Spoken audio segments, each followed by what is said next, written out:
पिंपरी चिंचवडमध्ये आता 4 नव्या पोलीस स्टेशनला मंजुरी देण्यात आली आहे। उपमुख्यमंत्री अजित पवारांनी ही घोषणा केली आहे। ओएसिस फर्टिलिटीच्या तज्ञांनी आयव्हीएफ उपचार पद्धतीद्वारे 1 लाखांहून अधिक जोडप्यांना मातृत्व प्राप्तीचा आनंद दिला आहे।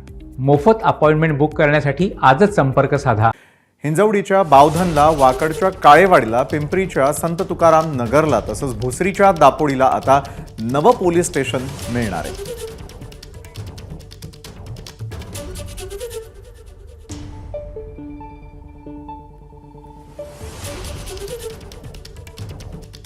मला आता पुण्याच्या सीपीने सांगितलं मला 7 पोलीस स्टेशन पाहिजे। मी काल त्यांची 7 पोलीस स्टेशन मंजूर केले। चौबेंनी सांगितलं इथल्या सीपीने 4 पोलीस स्टेशन पाहिजे। 4 पोलीस स्टेशन त्यांच्या हद्दीत मंजूर केली। आम्हाला गाड्या नव्या पाहिजेत। गाड्यांना तुम्हाला आश्चर्य वाटेल, पुणे, पिंपरी चिंचवड आणि ग्रामीण भाग जवळपास 50 कोटी रुपये 2-3 वर्षात गाड्यांना दिले, कारण गाड्याही चांगल्या पाहिजे। इतर सुविधा करतोय।